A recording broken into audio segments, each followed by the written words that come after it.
Hello दोस्तों, आज हम पौधों में रिप्रोडक्शन के बारे में जानेंगे। पौधों के लैंगिक अंग कौन से होते हैं या पौधों में प्रजनन कैसे होता है। पौधों में प्रजनन उसके पुष्प या फूलों के द्वारा होता है। इन फूलों में ही प्रजनन होता है और उसके बाद ये पुष्प या फूल फलों में परिवर्तित हो जाते हैं। तो आइए आज हम इस वीडियो में फूलों में प्रजनन कैसे होता है इसे देखते हैं। यह है पुष्प या फ्लावर।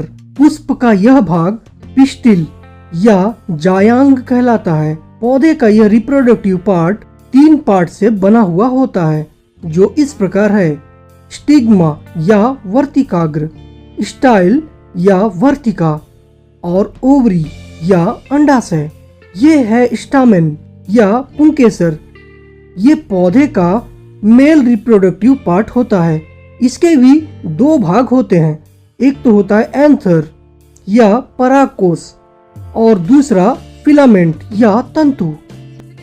तो क्या सभी पौधों के फूलों में मेल और फीमेल रिप्रोडक्टिव पार्ट्स पाए जाते हैं? नहीं, कुछ पौधों के पुष्प यूनिसेक्सुअल होते हैं।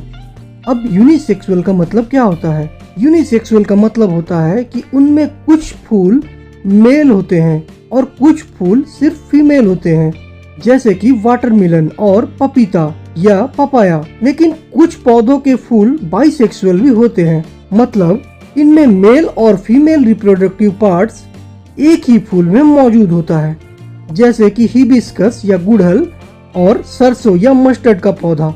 अब हम इस पुष्प या फूल के रिप्रोडक्टिव पार्ट्स कैसे काम करते हैं इसको देखते हैं। फूलों के रिप्रोडक्टिव पार्ट्स का काम होता है रिप्रोडक्टिव सेल्स को प्रोड्यूस करना। एंथर या परागकोश पॉलन ग्रेन्स या परागकण का उत्पादन करता है। ये पीले रंग में होता है। पॉलन ग्रेन्स के अंदर 2 मेल रिप्रोडक्टिव सेल्स और एक पॉलन न्यूक्लियस होता है और फीमेल पार्ट्स में ओवरी के अंदर ओव्यूल्स और ओव्यूल्स के अंदर फीमेल रिप्रोडक्टिव सेल्स या एग सेल्स होते हैं। अब हम देखेंगे कि फूलों में फर्टिलाइजेशन कैसे होता है। फर्टिलाइजेशन का मतलब होता है मेल और फीमेल गैमेट्स का मिश्रण। लेकिन ये मेल और फीमेल गैमेट्स आखिर मिलते कैसे हैं? पौधों में ये पॉलन ग्रेन्स विभिन्न माध्यमों जैसे हवा, पानी, कुछ कीड़े मकोड़े या चिड़िया, कभी कभी जानवरों की मदद से स्टामेन से पिस्टिल तक पॉलन के ट्रांसफर को पॉलिनेशन कहा जाता है। अगर ये एक ही फूल या एक ही पौधे के फूलों के बीच में होता है तो इसे सेल्फ पॉलिनेशन कहा जाता है। लेकिन यदि ये पॉलिनेशन अलग पौधे के 2 फूलों के बीच में हो तो इसे क्रॉस पॉलिनेशन कहा जाता है। पॉलन स्टिग्मा तक पहुंचने के बाद जर्मिनेट हो जाता है। पॉलन ट्यूब स्टाइल से होते हुए अंत में ओव्यूल तक पहुंचता है। पॉलन न्यूक्लियस और 2 जर्म सेल्स पॉलन ट्यूब के माध्यम से ओव्यूल तक पहुंचकर उसको फर्टिलाइज करते हैं। कई विभाजनों के बाद जायगोट एम्ब्रियो में बदल जाता है। अब पुष्प के अन्य भाग जैसे पेटल्स, सेपल्स, स्टामेन्स, स्टाइल और स्टिग्मा ये सूख जाते हैं और झड़ जाते हैं।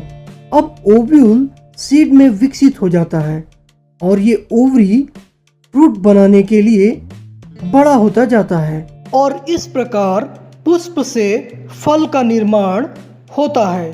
तो आज की वीडियो में आपने पुष्प में कैसे फर्टिलाइजेशन होता है ये जाना।